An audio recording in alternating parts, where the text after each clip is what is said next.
Prečo fitoestrogén, ktorý je určený na zmiernenie príznakov menopauzy, niektorým ženám nezaberá?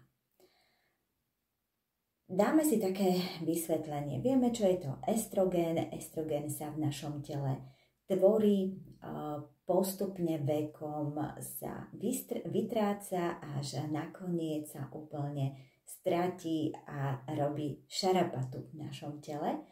A preto sú nám odporúčané doplňať ten hormón estrogén fitoestrogénmi. Fitoestrogény sa nachádzajú v rastlinách a v podstate plnia funkciu estrogénu. Preto sa odporúča ho takto externe doplňať do ženského tela kvôli rôznym ženským problémom, či sú to problémy s menštruáciou, alebo ak máte problém otehotnením. A my sa bavíme o menopauze a teda dodáva sa aj pri menopauze. A prečo u niektorých žien fitoestrogény nefungujú?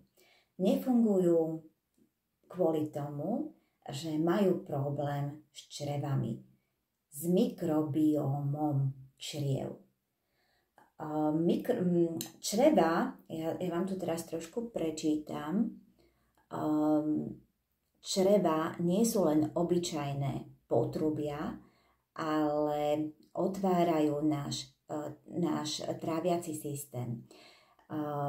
Baktérie v črevách totiž ovplyvňujú nielen telesné zdravie, ale aj hmotnosť, starnutie, imunitu, psychiku, dokonca aj mozgové funkcie. A keďže ten mikrobióm je nefunkčný, tak potom fitoestrogény sa nedokážu vstrebať do nášho tela a tým pádom fitoestrogény, ktoré sa podávajú perorálne, niektorým ženám vôbec nefungujú. Preto by som vám chcela predstaviť inú formu dodávania hormónu estrogén, ktorý myslím, že bude pôsobiť na každú ženu. My už vieme, že fitoestrogény vieme doplniť rôznymi tabletkami, výživovými doplnkami, určite stravou. Ja vám to potom hodím aj do tej skupinky Všetko pre život ženy v menopauze, o akú stravu sa jedná. A takisto aj bylinami. Ale keďže sme si hovorili o mikrobiome našich čriev a že nie je stále to prostredie vytvorené, aby sa tie rôzne živiny, vitamíny vstrebávali do nášho tela, existuje aj iná forma a ak vám poviem, že je účinnejšia o 80%, než by ste pili byliny čaj, tak neviem, či mi uveríte, ale je to tak. Pohlavné sliznice.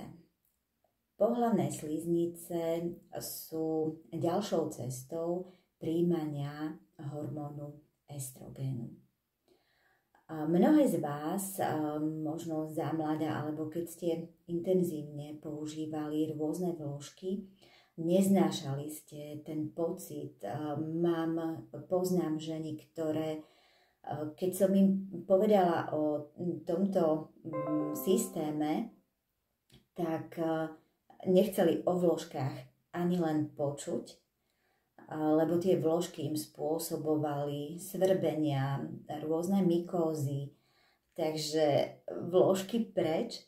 Ale keď som im vysvetlila, že tieto vložky, ktoré vám teraz ukážem, obsahujú, nie je to použitá vložka, je to intímka a obsahuje 49 bylín, Ja vám aj prečítam, čo všetko obsahuje táto vložka. Nevymenujem všetko, lebo bolo by toho až, ale také základné. Tak je to extrakt z koreňa pivoňky čínskej, z listov kurkomníka, z aloe, z koreňa angeliky čínskej, alunit, meta pieporná a tak ďalej. Čiže ona obsahuje, táto konkrétne 40 bylín, ale kombinuje sa aj s takýmito vložkami, ktoré obsahujú 49 bylín. A tieto dve vložky prenikajú cez ženské sliznice do nášho organizmu. Predstavte si, v minulosti naše staré prababičky takisto mali nejaké tie ženské problémy. Čo oni urobili? Natrhali si rôzne byliny, dali ich do nočníka, zaliali horúcou vodou, sadli si na to a takto sa krásne naparovali. A táto forma je úplne tá istá forma, len je to pre nás pohodlnejšie. Tuto konkrétne vložku máme 24 hodín. Nemusíte sa báť, že je to nehygienické. Ona je tak silná, keby sme ju takto rozstrihli, tak tie byliny sa z nej vysypú.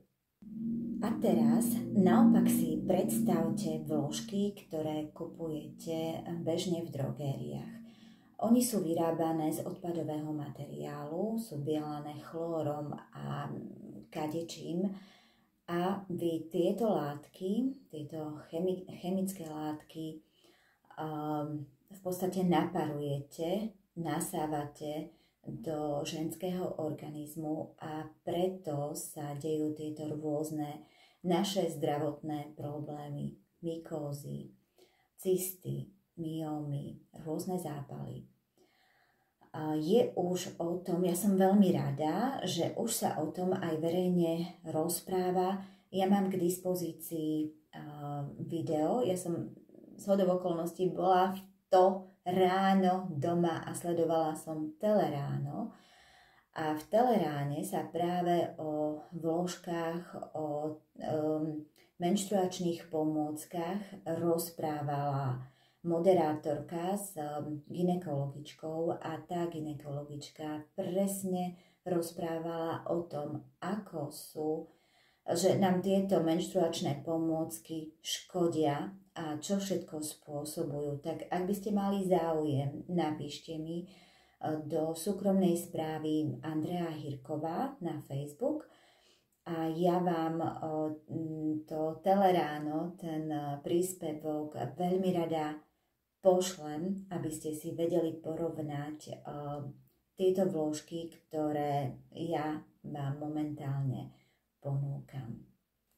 Ženy, ktoré riešia rôzne tie ženské problémy, či je to tá menopauza, alebo sú to cysty, myómy, rôzne zápaly, mykózy, svrbenie a tak ďalej, tak týmito vložkami sa ide intenzívne. Nasadzujú sa intímky, nasadzujú sa aj menštruačné vložky, to je to isté, vám ukážem, čo táto vložka obsahuje vo vnútri. Ona má taký cytopásik a ten je napustený týmito bylinami. Je to bavlnená vložka, má niekoľko vrstiev, takže ona práve nespôsobuje to svrbenie, tie zápaly, práve že ona tieto problémy rieši. Takže tieto vložky nám pohodlnou formou dodávajú hormón estrogen, ktorý my, ženy v menopauze, ešte stále potrebujeme.